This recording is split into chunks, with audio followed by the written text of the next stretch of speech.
Yeah.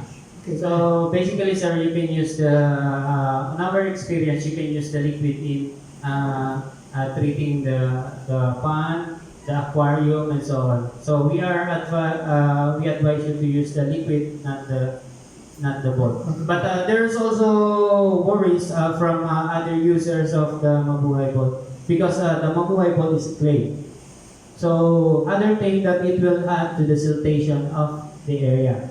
But since the microorganism in the Mabuhay ball will eat all the sludge, so it will not adapt to the siltation of the wastewater. Basically, the water will become deeper because it will eat all the sludge presence in the water. Answer? Yeah, just to clarify what you said, Okay. this can be used for the swimming pool.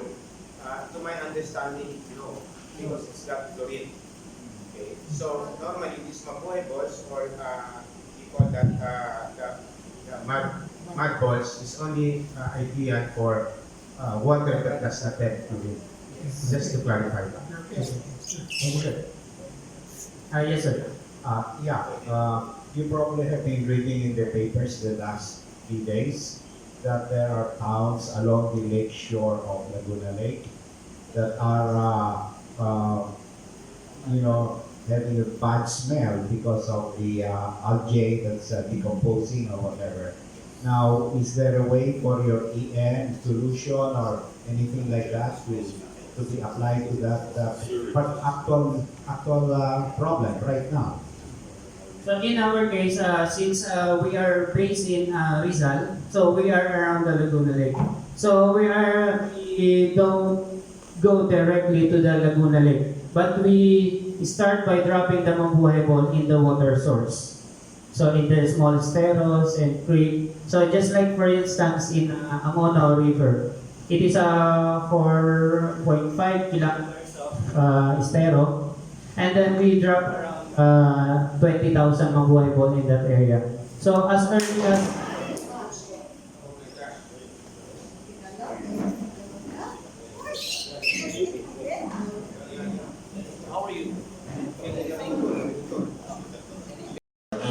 in the case of Amono River, we drop around 20,000 Mabuhay ball twice a year. And then we saw the result as early as a month. So where the fishermen can catch not only diapers, garbage or so on, but they catch also fish.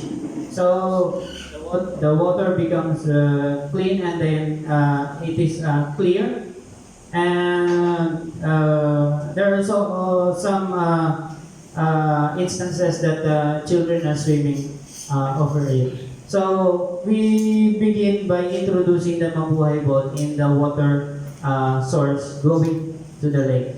Not go directly in the lake, but from the water source.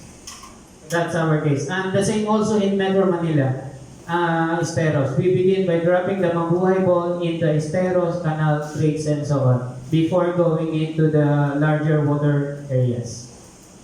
So just like what our the source of the technology advises us, the use of beneficial microorganisms should start at source. So not on the bigger area. Okay, sir? Yes, sir. Palagay mo kaya sa nagsimula yung Sige, antay mo na, Mike. yung algae sa Laguna Lake, ano kaya ang pinagmulan ng sir? Ba't naging problema ngayon yan? So, I will answer it in Tagalog, okay? So, ang algae po sa Laguna Lake ay nagsisimula yan dun sa mga sludge na tinatapon ng mga factories, and then dun sa mga wastewater na galing sa bahay. So, ang problema po sa Laguna Lake, kaya lumalaki, dumadami yung mga lumot o population ng lumot. Unang-una, sobrang init. Pangalawa, sinaraduhan yung source ng seawater na pumapasok sa Laguna Lake, which in turn naglilinis ng Laguna Lake. So, wala nang intrusion ng seawater galing sa Manila Bay, kaya nangyayari, lalo lumilibag yung Laguna Lake.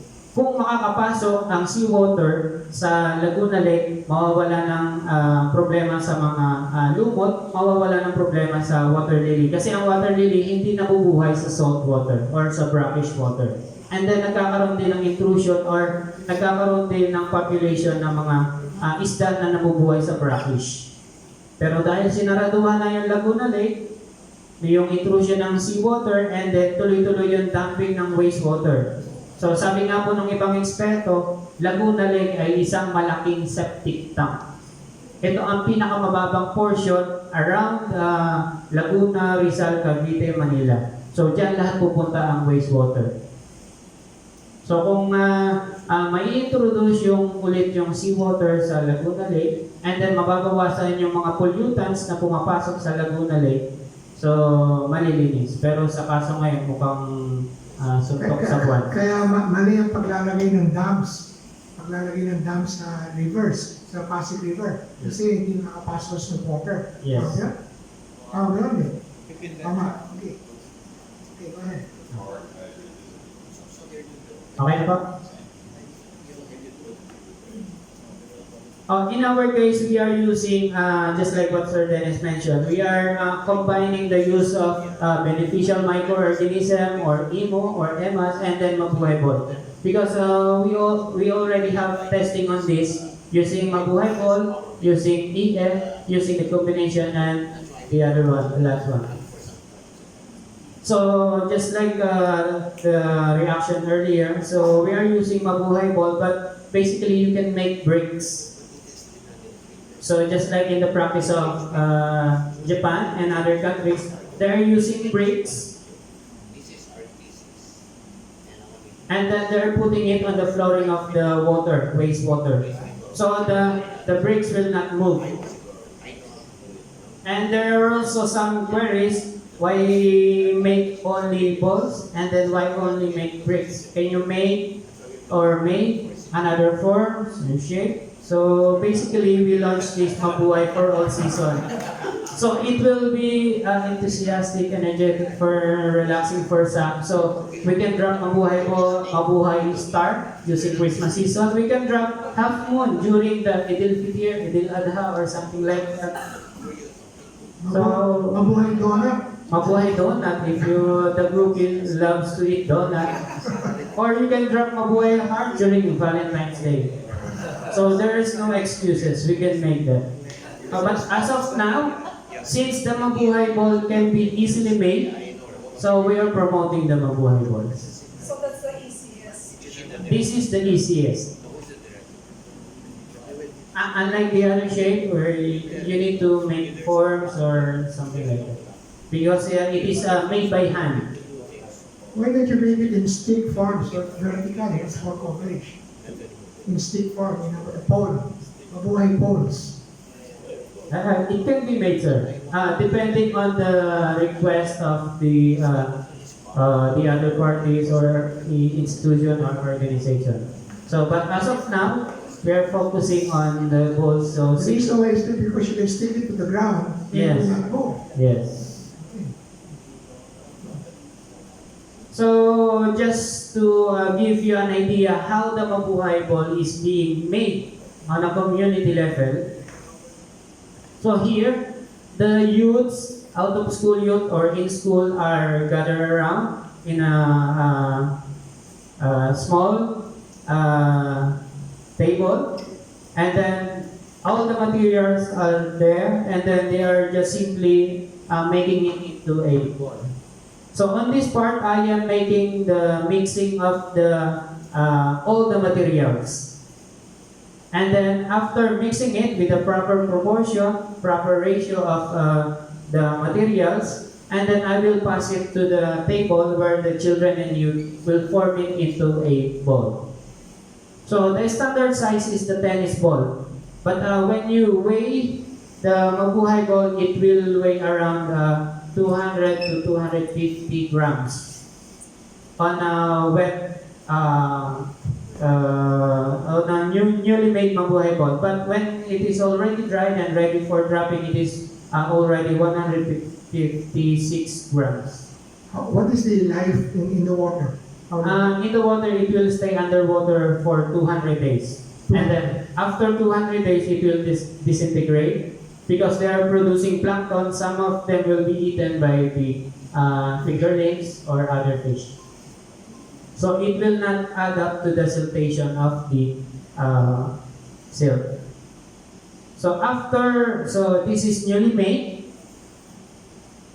And then after 7 days, it will become like that. Already populated with white fungus.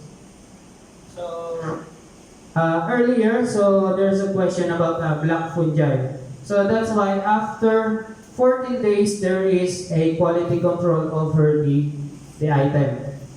It is our previous method. So, but now we are using crates to maximize the space and then for the efficacy of the drying process. So, before we are using this black bag and then this DIY shelf. So, but now we are using crates that is not made from recycled materials. So just like the chicken crates or vegetable crates. Because the microorganism is alive and this one is biodegradable. So what they did was they will eat the biodegradable parts. And then when we do have clean up or cleaning in the area, so all the members of the community is invited to participate. We are not simply going there and then clean their waste. It is their waste, not ours. So they should participate in the event. So there are some members who is gathering the biodegradable waste. There are some members who are gathering the non-biodegradable waste. And then the residual, the toxic, the recyclable, etc. And then the non-biodegradable waste will go directly to the dump site. That's like plastics, Yes, bottles. plastic and other toxic waste. But the bottles can be recycled into a new piece. And then when we do cleaning, there's always a medical team. We cannot tell might be towards incident might happen. So we simply invited the medical team just to be there, just in case. Falling chair. And then here, as you can see, the biodegradable waste is being grinded. It is made of water lily. This area, this cleanup is being made around the Laguna Lake in Rizal. The biodegradable waste is being grinded using the shredder being donated to us by the Assisi Foundation. And then, By whom? Okay. Assisi Foundation. Okay. So they donated a shredder for grinding the biodegradable waste. So since we are promoting organic farming, we are grinding the biodegradable waste and then feeding it with a microorganism and then composting it and then feeding it to the worm to produce vermicast or organic fertilizer. What equipment is needed to collect the waste? Just rakes? Rakes, and then sacks, and then the garbage truck of the certain municipalities should be there at all times until the cleaning is finished. So we are always coordinating with them. We are not simply going there in the area and then do some our activity. So it is a process of collaborating with them. So they should take their part, not only our part. So when we drop the Mabuhay ball, we are simply something like that. We are aligning ourselves a meter apart or just widespread our arm, and then we drop the Mabuhay ball on the count of 3. So something like that. So simultaneously, we don't just drop the ball when we like it. So there is some who is shouting on the count of 3. So 1, hold the ball, and then 2, and then 3, drop the ball. And then starting from 1 meter, 2 meter, 3 meter, and then so on. And then after dropping the Mabuhay ball, we also pour the beneficial microorganism, which in our case is very effective in cleaning the wastewater. So after the cleaning, or sometimes before the cleaning, we present to them some of the locally available testing without using any sort of high-tech machine or something like that. We are simply using plastic bottles filled with toxic water. The first one is we did nothing. The second one, we use the ball. The third one, we use the liquid. And then the last one, we combine the two. Based on our experience, we conclude that the combination of the two is very efficient. So on our testing, there are so many. That is the one on the right. The one on the right. Yes, sir.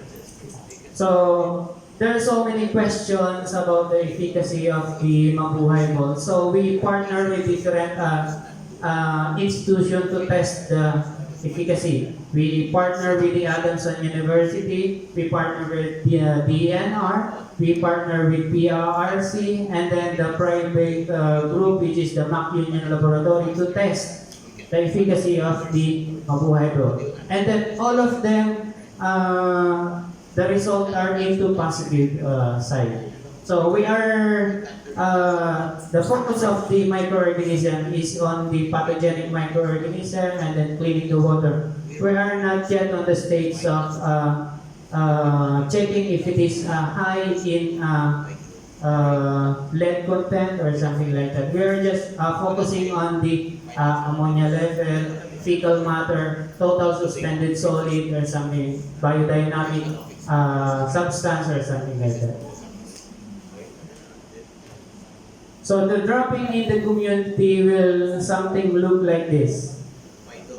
So some 5,000, 10,000 volunteer will drop 2,000 to 20,000 Mabuhay balls in the stereo, wastewater or something like that. So just like in the case of Manila Bay, so we are simply aligned, and then we are dropping Mabuhay ball one at a time. So every participant is encouraged to drop the Mabuhay ball. And then for Manila case, there are some pictures of the Manila. It is the before and after. It is the Estero de Santibañez at the back of the Unilever and then DBM. So it is formerly occupied by squatters, and then you can literally walk on top of the greens. But after they clean it, we put some Mabuhay balls in it, and then after a while, the water becomes deeper, and then there's it also attracts tourists. What is the time difference between before and after? 6 months? 1 year? It is a long process because they started it with ABCDF, PRRC, and then when they still have problems with smelly water, then they get in touch with us. So this is what? 6 months? 1 year? 2 years? Yeah, maybe. Or longer. Okay. Because they, at first, they remove the garbage, and then second, they remove the household, put them in a better place, and then they put some barricade over the area, and then they decided they need riprap or riprapping over the area, and then after that, they put some floating plants with high rooting capacity so they can filter the water, and then after that, they get in touch with us. to drop the Mabuhay boat because they still have the problem with the smelly water. So cleaning the wastewater will not be dependent on the Mabuhay bowl itself. It is a process. The one on top is that water lily? No. Yes, it is water lily. Water lily, camphor, or any plants. With the under it is full of garbage with no fish. Right now, if you visit the area, it is already green. The water is clear. There's no smelly water at all. There's so many fish, including prey and predator. So they were able to maintain it. They were able to maintain it. And there is a team in the area they call the environmental warriors who clean the estero regularly, and then the community around is educated on not wasting their garbage in the estero. So they are part of the system. So the water is something like that. So there is a floating rock over here that is being planted with a water plant with a high rooting capacity, and then it will filter the water, and then basically it will house the small fingerlings away from the predator. Yeah, go ahead. Just to answer, no, because I think the stakeholders living along the steros or the waterways is very important. It's not about only selling the technology, but also educating those people around so that they can participate actively in maintaining the cleanliness of the waterways. No? So it's a very important part. So that's why we have modules also, how to train these people to help us clean these waterways. No? And in fact, these days, there are also wild ducks already living in that area, no? Because before it was really polluted. No? And there are other species already migrating in that area. So that's why some people are fishing already, and they're shooting the fish also. And although it's not advisable to it because it's not yet, in terms of health-wise, it's not safe for eating, but some drunkard trying to catch the fish and allow it to stay for 3 days, no? Para mag-ano mo na yan, malinis yung bituka, then they grill that one and eat with beer or other one. No? So sa mga pulutan po, maging pulutan po. In the case of this community, so just like what I mentioned earlier, they have this small rock over the area. So from toxic place, today the community is earning a little amount from that small boat. So before it is a dumping area, garbage area, but now it is a tourist area among the resident and then the neighboring schools and universities around the area. So they are charging at least 20 pesos if you want to paddle the boat, go around the area. So they're promoting it as an ecotourism inside Manila. And then there are some cases that they're doing the competition who will catch the biggest fish in the area, but not yet cooking it or eating it, or only catching it. How does this relate to the janitor fish? Janitor fish will clean the area, clean the wastewater, but at the end of the day, it will also make holes, lay their eggs there, and then eat the small fingerlings. That's why in Laguna Lake, janitor fish, when they release in Marikina River, so when they escape, it is already the start of the problem in the Laguna Lake because they're eating the small fingerlings. And then if you are staying, your house is staying along the riprap of the area, so they will make holes. They will lay their eggs, and then so the bottom part of your house will be hollowed or something like that. Yes. And then another problem in Laguna Lake is what they call the knife fish. In layman's term, a local term, they call it arowana because they look similar, but they are different. So if the janitor fish is cleaning at the same time eating the fingerlings, the arowana eats millions of fingerlings. What? The arowana? The knife fish is eating all the available fingerlings in the area. So from the problem of having so much knife fish in the Laguna Lake, instead of worrying about it, they are catching it and then making it into a fish ball or something like that. So they are catching knife fish, not tilapia or bango sensor. But the janitor fish is a pest, right? Yes, It's not. It should not be encouraged. yes. It is designed for cleaning the aquarium and so on. Edible. There are some cases who are eating it, but we are not advising it. Fish balls. No, they don't. The knife fish, Knife fish. yes. Okay. Okay, please proceed. Is that it? So another view of the Estero de Santibáñez. Where is that? At the back of the Unilever in Cristobal, and then at the back of DBM. What's that white thing? Is that? This is the roof of the boat, the small boat. And then that is the pontoon made by, donated by the partner agencies.